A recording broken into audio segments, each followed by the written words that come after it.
Hello, lovely people. I'm Debs. Welcome or welcome back to my channel, Rain of Read Stuff. It's Tuesday.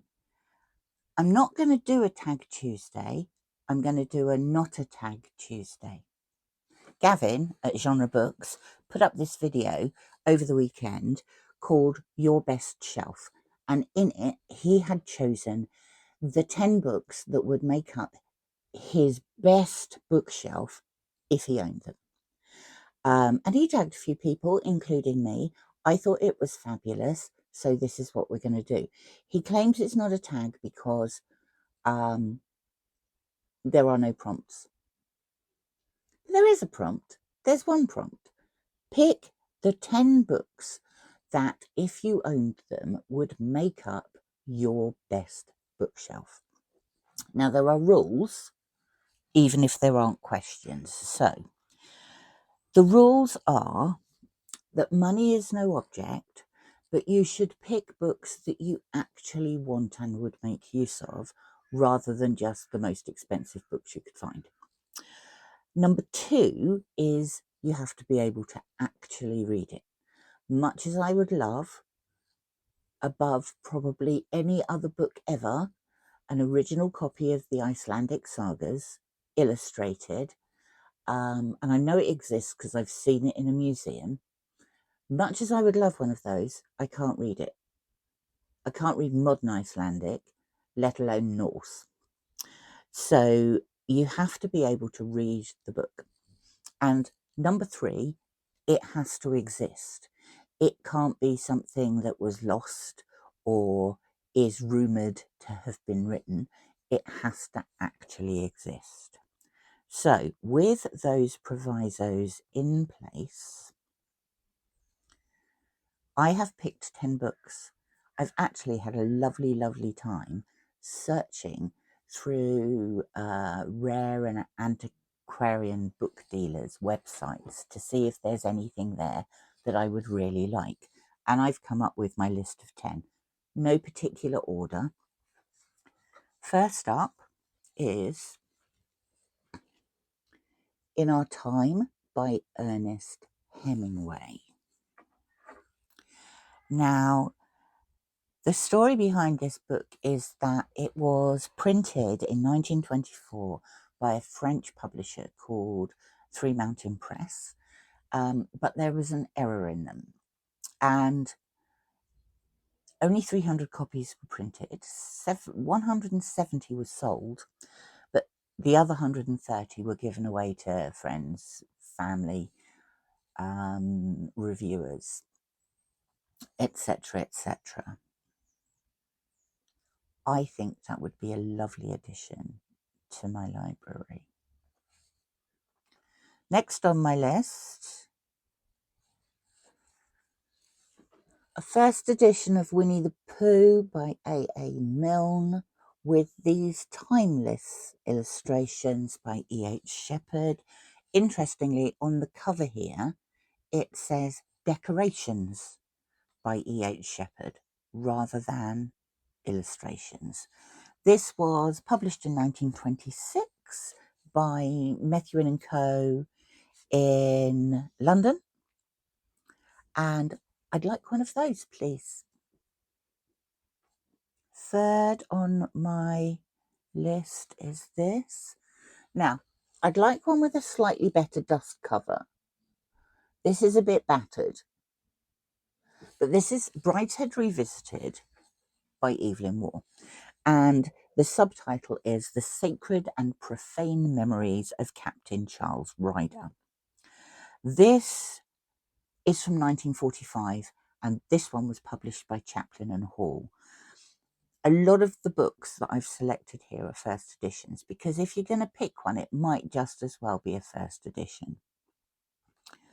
I cheated for the next one, but only in the respect of it's a 2-volume set. You can't have one volume without the other.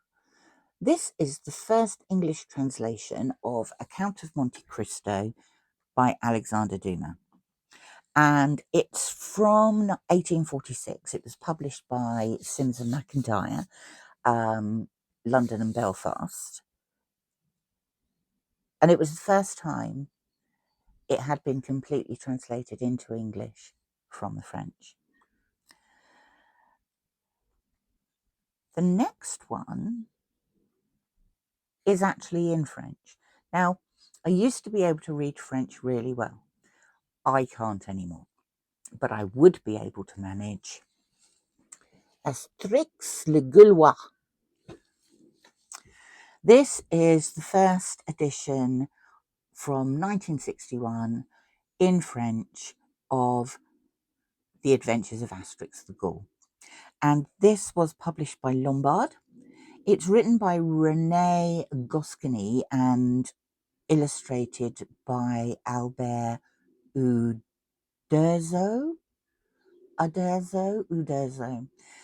This was a pilot collection book, and I just think it would be loads of fun. Now, there's a story behind the next one. I used to have a great aunt, my grandmother's sister, who had this fabulous house on the outskirts of London. It was a double-fronted Edwardian house. On the back of it, it had like an attached glass house. And in there, she had grown a grapevine all the way across the ceiling. So you could go in and pick grapes in season. That was great.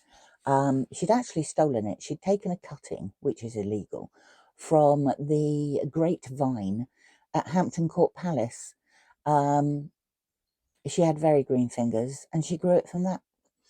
So her house was just full of amazing things. They'd travelled extensively.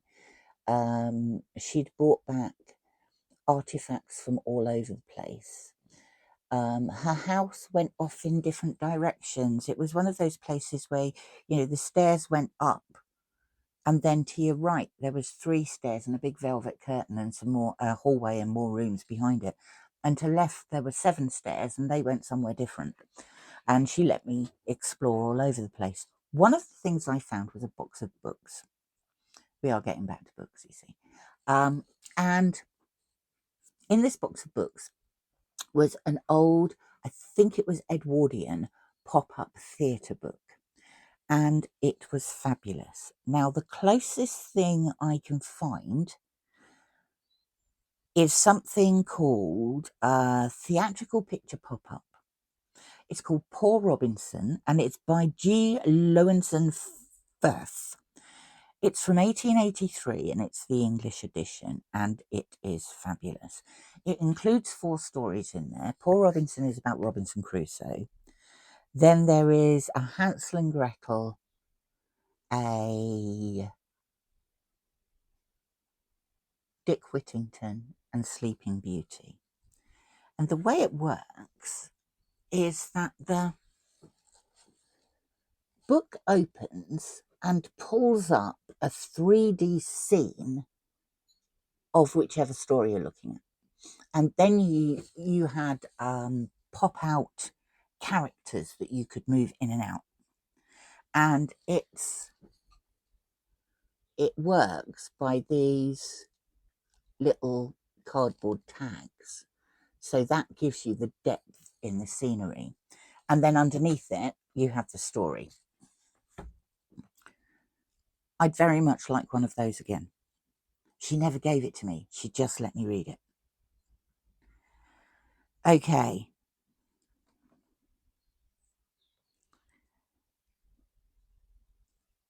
I would like a first edition of John Wyndham's Day of the Triffids, 1951, published by Michael Joseph, and included the cover art of a guy called Patrick Gith. And you can get these signed and inscribed. So yes, please, I'd like one that's signed and inscribed. Here is the cover. I love that artwork. I think it's fabulous. And it's also a very good book. And yes, I have got a copy of Day of the Triffids. In fact, it's here.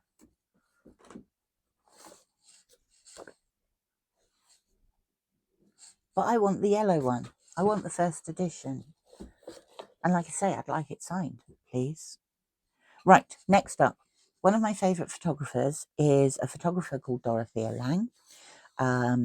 She was very famous for capturing images of Depression era US. This is again a first edition of a book called An American Exodus, subtitled A Record of Human Erosion. This came out in 1939, and she did the images, and a guy called Paul S. Taylor did the words.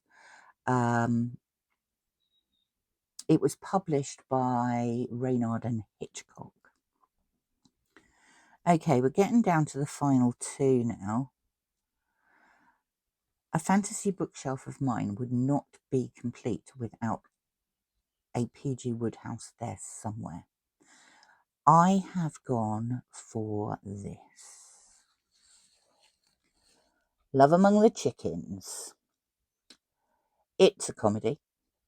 I've chosen this one because A, I do not currently own it, and B, I love that cover.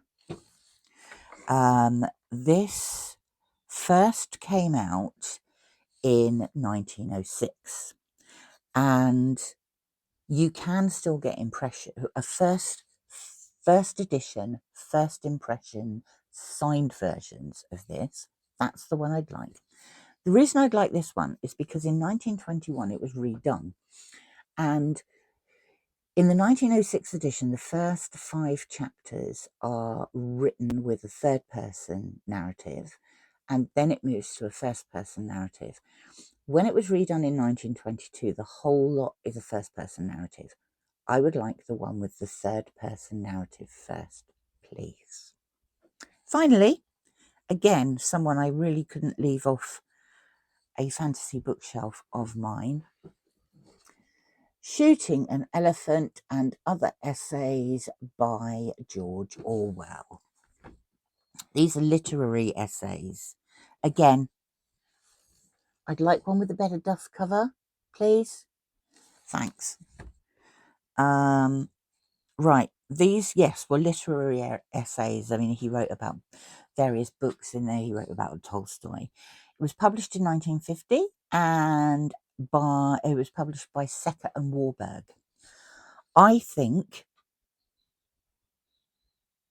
if I owned those 10 books, it would definitely be my best shelf of all time. A lot of them aren't that old. They're certainly not enormously expensive. There are a few that I can't afford and would never be able to afford, but there's a few in there that I might actually be able to pick up at some point. So, Gavin, thank you. Thank you for tagging me in your Not a Book Tag Tuesday, because this was fabulous fun. I've really enjoyed researching it, finding the books, and coming up with books that I would just love to have on my bookshelf. Let me know what books you'd like on yours. I am going to tag people in this because even though it's not a tag, it's still fun. And I hope you enjoy doing them if you decide to do it. Let me know what fantasy books you'd have. I'd love to hear. And thank you for popping by. I will see you soon. I don't know when. I don't know what I'm doing this week. I'm a bit confused. But yes, I'll be back soon with something else. Speak to you then. Bye for now.